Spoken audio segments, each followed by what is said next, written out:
8절 말씀입니다. 이사야서 56장 1절로 8절 말씀, 제가 먼저 읽겠습니다. 여호와께서 이와 같이 말씀하시기를 너희는 정의를 지키며 의를 행하라. 이는 나의 구원이 가까이 왔고 나의 공의가 나타날 것임이라 하셨도다.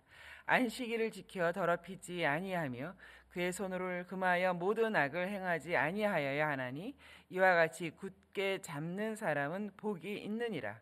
여호와께 연합한 이방인은 말하기를 여호와께서 나를 그의 백성 중에서 반드시 갈라내시리라 말하지 말며 고자도 나는 마른 나무라 하지 말라. 여호와께서 이와 같이 말씀하시기를 나의 안식일을 지키며 내가 기뻐하는 일을 선택하며 나의 언약을 굳게 잡는 고자들에게는 내가 내 집에서 내 성 안에서 아들이나 딸보다 나은 기념물과 이름을 그들에게 주며 영원한 이름이 을 주어 끊어지지 아니하게 할 것이며 또 여호와와 연합하여 그를 섬기며 여호와의 이름을 사랑하며 그의 종이 되며 안식일을 지켜 더럽히지 아니하며 나의 언약을 굳게 지키는 이방인마다, 우리 나머지 2절 같이 읽겠습니다. 내가 곧 그들을 나의 성산으로 인도하여 기도하는 내 집에서 그들을 기쁘게 할 것이며 그들의 번제와 희생은 나의 제단에서 기꺼이 받게 되리니 이는 내 집은 만민이 기도하는 집이라 일컬음이 될 것임이라.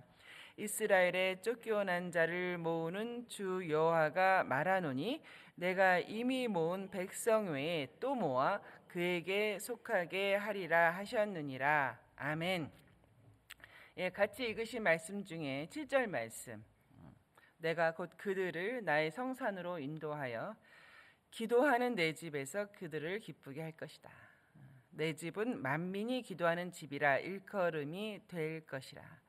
이렇게 어느 교회에 가보면 교회 현관에 이런 문구가 많이 있어요. 만민이 기도하는 집이다. 자, 그렇게 만민을 위한 집이다. 만민이 기도하는 집이다. 기도하는 내 집은 만민이 기도하는 집이라 일컬음을 받으리라. 이 만민이 기도하는 집은 2가지 의미를 내포합니다. 첫째는 만민이라고 하는 거, all nations, 만민이 와서 기도하는 집입니다. 그런 의미가 있죠. 하나님께 나오고자 할 때는 구별도 없고 차별도 없이 만민이 와서 기도하는 집이다. 당시 유대인으로서는 상상할 수 없는 하나님의 구원 계획입니다. 탐탁지 않죠. 또 흔쾌히 용납할 수 없는 그런 부분이 있죠. 왜냐하면 이 말씀은 그 앞에 나오는 유대인들이 용납할 수 없는 이방인과 고자를 포함하고 있기 때문입니다. 어떻게 저들이 우리와 함께 성전에 들어온단 말인가?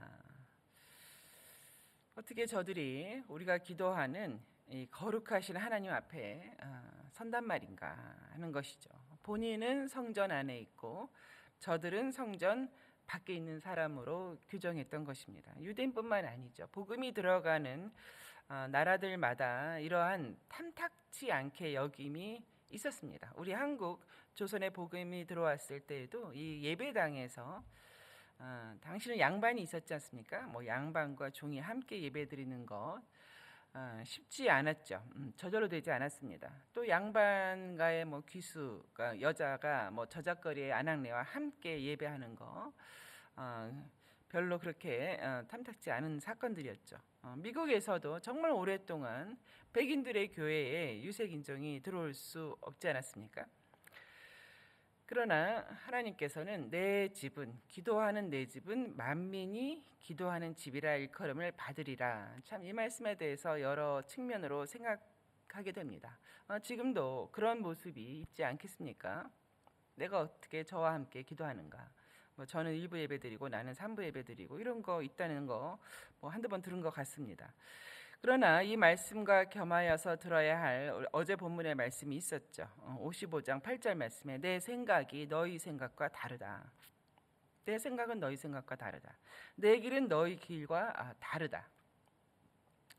하늘이 땅에서 높은 것 같이 내 길은 너희 길보다 높고 내 생각은 너희 생각보다 높으니라. 그렇습니다. 우리는 범사에 내 생각을 내려놓고 내 길을 내려놓고 나를 부인하고 하나님의 생각, 하나님의 길을 따르는 것, 이것이 곧 하나님의 의를 따라 행하는 것, 하나님의 의를 이루는 것입니다. 하나님의 의, 그렇습니다. 하나님이 옳습니다. 하나님이 옳습니다. 이 모든 것은 하나님이 행하신 것이고 하나님이 옳습니다 하는 것이 바로 오늘 말씀이 포함하고 있는 것이죠. 그리고 두 번째로 만민이 기도하는 집이라고 하는 것은 영어 번역들이 다 그렇습니다만 어쩌면 더 원문에 가까운데요. 만민을 위해서 기도하는 집입니다. 만민을 위하여 기도하는 집. 사실 솔로몬이 이 성전을 건축하고 나서 성전 봉헌할 때의 기도도 그러했죠. 만민을 위한 기도가 있었죠. A house of prayer for all nation. 모든 민족, 만민을 위하여 기도하는 집이다. 그러나 지금도 마찬가지죠. 구원이 아직도 우리에게만 있다, 자신에게만 있다라는 사람들이 있죠. 일부 유대인들이 주장하고 있는 시오니즘이 그렇습니다. 마치 영혼의 무게가 다른 것처럼 우리는 구원받는 자고 구원받기에 합당한 자라고 말을 하는 것이죠. 만민을 위하여 기도할 수 없는 그런 마음에 있는 것입니다. 그러나 우리 하나님께서 기뻐하시는 것은 이 만민을 위하여 기도하는 것, 만민을 위하여 기도하는 것, 이것을 기뻐하신다는 것을 알 수 있죠. 자, 이 두 가지를 합쳐보면 이렇습니다. 기도하는 내 집은, 즉 하나님의 집은 만민이 와서 기도하고 또 만민을 위해 기도하는 집인 것입니다. 이 구절은 여러분 잘 아시다시피 예수님께서 성전에서 장사하는 사람들을 보시고 크게 꾸짖으실 때 인용하신 그 구절이기도 합니다. 마가복음 11장 17절에 예수님께서 그들을 크게 꾸짖으시면서 가르쳐서 말씀하셨습니다. 기록된 바 하는 것은 이사야서에 기록됐다는 말씀이죠. 내 집은 만민이 기도하는 집이라 칭함을 받으리라고 하지 아니하였느냐. 그런데도 너희는 강도의 소굴로 만들었다라고 하면서 크게 꾸짖으셨죠. 굉장히 노하셨습니다. 여기서도 영어 번역은 만민을 위하여 기도하는 집이다라고 하긴 합니다. 성전의 목적이 무엇이냐, 이것을 가르친 것이죠. 성전의 목적이 뭐냐? 성전의 목적은 만민이 와서 기도하고 또 만민을 위하여 기도하는 집이 아니냐는 것이죠. 근데 그 당시 유대 종교 지도자들이었겠습니다만 이 장사하는 사람들을 허용했던 거죠. 제사 드릴 때 동물을 구매하기도 하고 또 성전에서 통용되는 돈으로 환전하는 그런 장사를 허용한 것입니다. 그런데 성전의 어느 장소에서 그렇게 허용을 했을까를 생각해 보게 되죠. 성전 전체는 아니었을 거 아닙니까? 제사장의 뜰이라든가 이런 데는 아니었을 거죠. 성전 구조를 이렇게 보면 이방인의 뜰이 있지 않습니까? 이방인의 뜰로 추정이 됩니다. 이 이방인의 뜰을 이방인들이 와서 제사를 드릴 때 그 앞에 쓸 수 있게 성전을 향해 쓸 수 있게 했던 곳인데요. 이제 그곳을 장사하는 곳으로 내어준 것이죠. 그죠? 오늘 말씀에서 만민이 와서 만민을 위하여 기도하는 집이다. 그렇게 일컬음을 받게 되리라는 것과는 정반대인 것이죠. 그때 예수님께서 이렇게 성전의 이방인의 뜰을 장사하는 사람들에게 내어주고 일정의 또 사용료를 받고 하는 이런 모든 과정을 보시면서 매매하는 자들을 내쫓은 거죠. 돈 바꾸는 자들의 상과 비둘기 파는 자들의 의자를 둘러 엎으셨다라고 기록되어 있습니다. 그들이 성전에서 그렇게 물건을 갖고 다니지 못하게 하셨다라는 것입니다. 이렇게 보면은 참 우리 예수님의 사역과 예수님이 이 땅에 오신 것과 함께 이렇게 생각해 보면 그렇게 돌로 엎으시고 굉장히 크게 꾸짖으시고 노하시고 했던 것에 참 깊은 의미를 오늘 본문과 함께 생각하게 됩니다.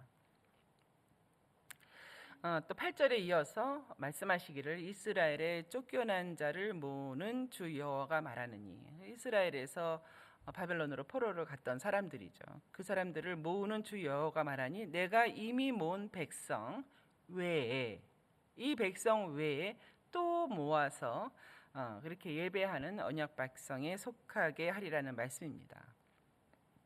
다른 이방 국가들의 많은 자들을 더하시겠다는 말씀인 것이죠.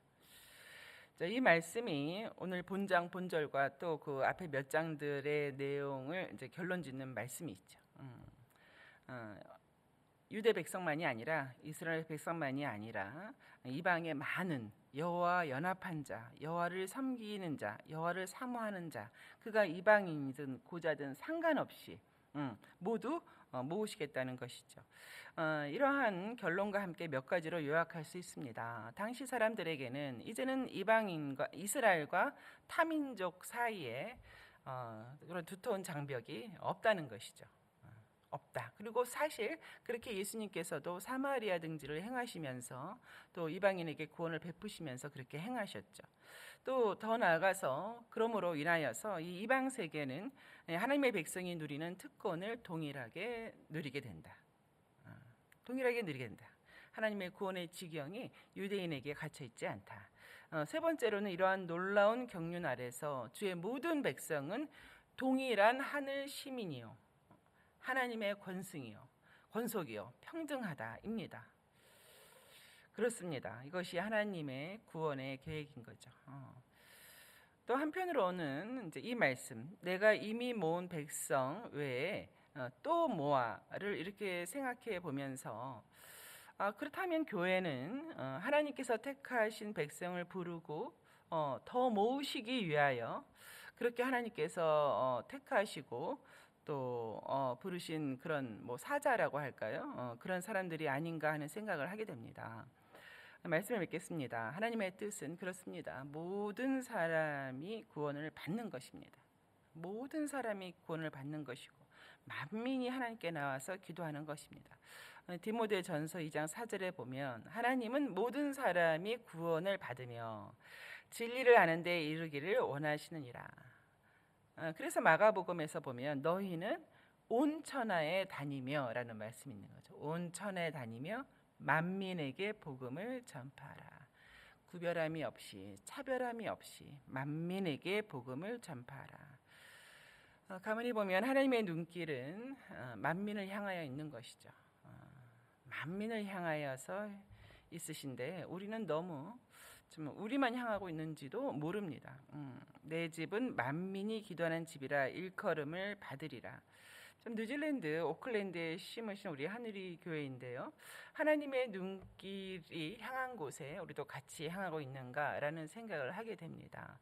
저는 오래전에 그 키위교회라고 하잖아요. 키위교회를 다녔었는데 참 키위교회도 쉽지는 않더라고요. 그 멀티컬처럴해서 다민족 교회가 이렇게 다니는 키위교회로 점점 발전해 갔는데요. 이 언어가 다르니까 굉장히 좀 쉽지는 않더라고요.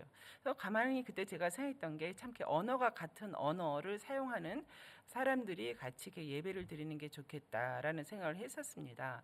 오늘 말씀과 함께 이렇게 생각을 해보면 그러면 만민이 와서 기도하는 집인데 우리 하늘의 교회는 이렇게 만민이 올 수 있는가? 언어가 다르면 참 와서 힘든데 우리 영어 번역, 통역하도록 굉장히 애를 쓰고 있습니다. 근데 이 말씀을 이렇게 생각을 해보면 어떤 우리의 태도를 먼저 생각해야 될 것이죠. 만민이 와서 기도하고 만민을 구원하시는 하나님의 계획 앞에서 우리의 태도가 배척하지는 않는가, 유대인들처럼 외면하지는 않는가, 내 마음이 누군가를 혹은 어느 사람들을 외면해 가지는 않는가, 나는 전도를 하되 만민을 향하여서 전도하고 있는가, 나는 누구든지 오고자 하는 사람들을 열심으로 반기고 있는가 하는 우리의 태도를 묻습니다.